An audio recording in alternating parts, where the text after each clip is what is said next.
What are some weird things Americans do that are considered weird or taboo in your country? Call someone out for rudeness in public. In the UK we just glare and tut until we develop a stomach ulcer from the built up stress. Hanging on in quiet desperation is the English way. I'm quite late, but I'm a European who just experienced Mardi Gras. A float went by that had the Navy on it and everyone started chanting USA. I joined in for the crack and it was great fun. My American friend apologized to me after, and it was only then that I realized he probably saw it as me having to deny my nationality in a crowd, whereas I just saw it as a bit of fun drunken chanting. I have lived in both Finland and the USA. Once I woke up in the middle of the day after a house party. I got up and found peanut butter in a cabinet and jam in the fridge. As I started making a class PB&J, the other people in the house surrounded me and gave me a face of confusion. Someone asked me, wait, you are really going to eat that? I guess people in Finland do not eat peanut butter and jelly sandwiches. They all thought the idea was gross. I say they're missing out. The amount of ad breaks you lot have during TV shows is ridiculous. I remember when I was on holiday in the US and was watching an episode of The Simpsons. It had the normal ad break in the middle, then came back on. The show ended and went to another super long ad break for it to come back on to just show the credits. Calling colored people African American. Nobody here says African Canadian. I met some Americans a few years ago in France and was surprised by their warm and easy given invitations to come by next time I would visit the US. Very guest friendly. Never used any of those invitations though. I was not sure they meant it or if the invitations were merely a friendly gesture. In Holland invitations are not that given that easy. At first I thought it was very weird that when men and women said hello, they shook hands or waved at each other. Where I'm from we say hello cheek to cheek. It took me a while to get used to. I tried this in high school. Did not go over too well, especially with other guys. Endless, costly political campaigning. In Canada campaigns are typically 1-2 months, with strict spending limits. In New Zealand people barely ever seem to ask questions, ask the lecturers questions. In my engineering class our lecturer asked who wanted to be engineers and nobody raised their hand. Asking how are you after meeting someone. In Germany it's never spoken, because I guess we don't care how you are. Oh, we don't actually care either. It's just a thing to say. The sheer number of different churches and Christian denominations. Here in Ireland we have 2 churches, Catholic and Protestant. A lot of those are Americanized names for Protestant churches in Europe. If you take the Anglican Church for example, after the Revolution, it wasn't great to have the same name as the church led by the guy you just fought a war against for over a decade, so they changed it to Episcopal. I kissed my so in her home country of the Philippines in front of the elders. Big no, it was just a peck too. Haha yeah, PDA is kinda frowned upon by older traditional Filipinos. I hugged my boyfriend outside of my house once when I was 17 and my mom told me now all the neighbors know you're W. Please stop using different narrators for David Attenborough documentaries. This is just wrong. Agreed. Lobbying. It's strictly forbidden in my country for political parties to receive funding from any corporation. Every political party is funded by the state itself based on the amount of votes it received in the latest election. Actually, here, lobbying is like a curse word that parties throw at each other from time to time as like the word treason. I can't really wrap my head around how political campaigns receive huge amounts of donations from corporations and it is justified in the US. Apparently sweet tea is only in the States, and mainly in the southern states. I'm not sure how to describe it, but sweet tea in the South definitely tastes different than iced tea or other teas I've had. It's just a particular kind I think, but the way it's made and served makes it taste different. I had some at my friend's house down south and it was the best thing ever. The canned sweet tea you can buy doesn't taste remotely close. Openly tell you jokes. German. Lawyers advertising. When I was in Louisiana I remember an ad that was something like that. Have you been bit by an alligator? We can help you get an reparation. I thought it was hilarious. I'm in law school and here in Brazil lawyers are very serious and formal, not this mediatic thing.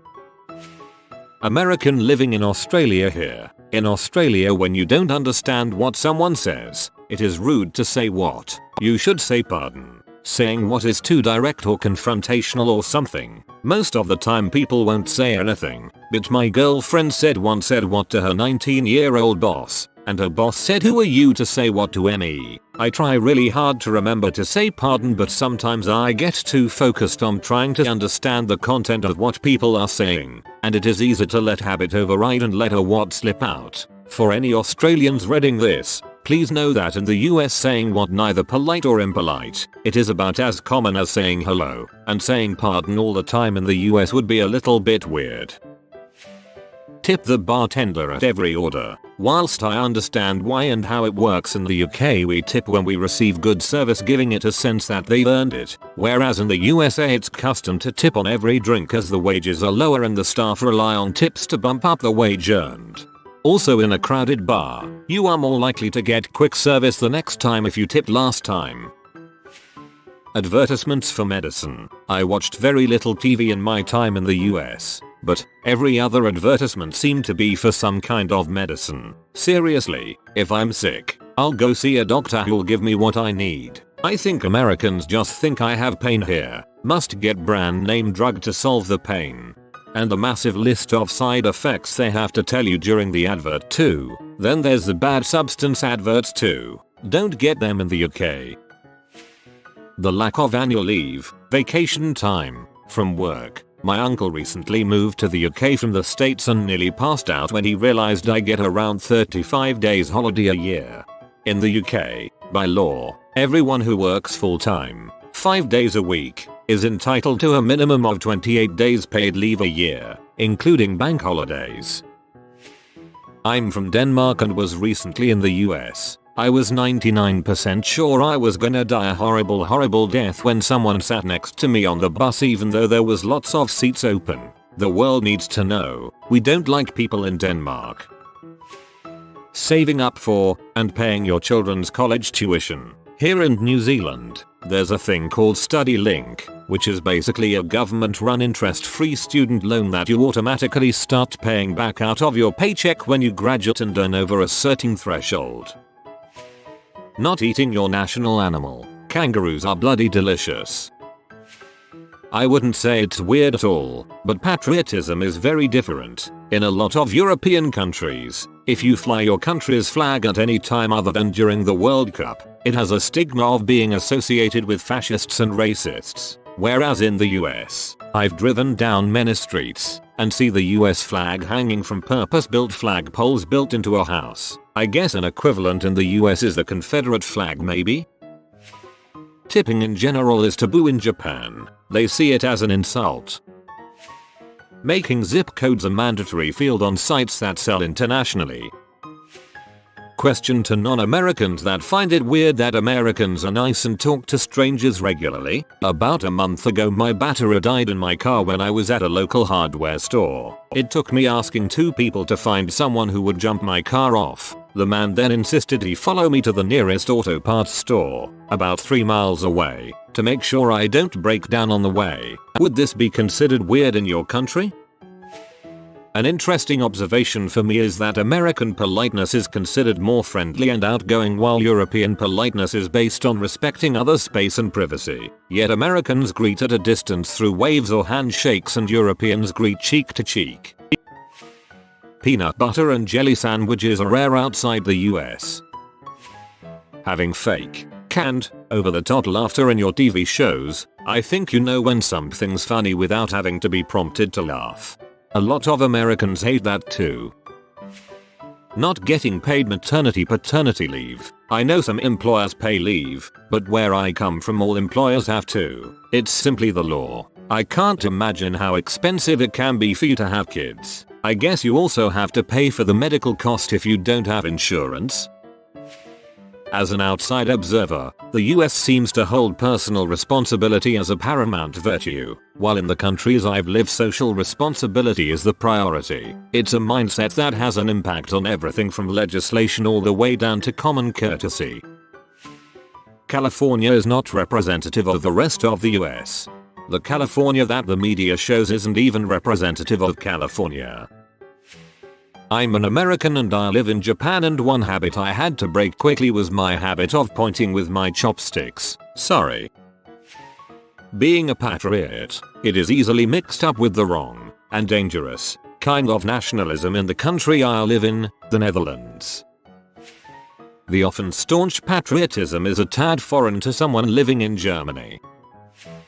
Talking about work, asking what a person does for a living in great detail at a social function party. I think this is in part due to America being such a workaholic country. Work tends to be much more ingrained on the brain. When I'm out or at a party to unwind, the last thing I want to talk about is anything related to work. It's such a killjoy. Ask me about what movies I've seen or where I traveled to, not what my daily work routine entails. When I was living in America for a short while, it'd be unbearable going to parties where the bulk of the people I talked to would always ask right off the bat what I do for work and would want to know more about it. How has there not been legislation in America for people to be entitled to a large amount of holiday time? You lot are overworked. When my dad is watching a typical American TV show, he makes gagging faces when people are acting so extremely nice. He doesn't mind people being nice, of course, but in my country we are suspicious when people are that nice. This is hilarious because people usually act rude in those shows. Sporting competitions just stop to allow ads to be played on the TV coverage. Freakishly weird. Everywhere else the sports just get played and the ads have to work around the sport. I realized this through my girlfriend the other day, but overhearing a convo is bad where she's from. She's from Southeastern Asia, and they just flat out ignore things they overhear from what I gather, to then start talking about it, or use it as a chance to talk to someone is even worse. Apparently it's something Americans do so offhandedly, and totally baffles her. Guys asking out girls in random places like shops, on the street, that's just creepy here. It's not particularly classy here either, unless you're exceedingly smooth. Not likely. You strike up a conversation and then get her phone number, Facebook. You talk a bit via that, ask out via that, and it gives her the space to not be put on the spot and can say no if she wants. In China, if you're handing something to someone who are your elder, people a generation or two above you, teacher, boss, etc., you do it with two hands. It's disrespectful to just hand it off with one hand, although at home, it could be more casual. When I'm interacting with Asians in the US, I still make sure to do that. Talk to random strangers. Not taboo, percent, but we Brits would never consider driving 2 hours for lunch. There would have to be family or nookie involved to make that journey in the first place, or if in Norfolk, both at the same time. And we'd still be looking for a hotel for the night. Drive back the same day? Don't be daft. This one occurred to me whilst working in Boston for 18 months. A friend lives in Hartford, CT, and we decided to meet up for lunch halfway. I'd obviously been there long enough to think it no big thing. Americans think 100 years is old. Europeans think 100 miles is far. Laws changing drastically between states. If you are new to the channel, you can subscribe. I publish new videos every day. Until then, check another video.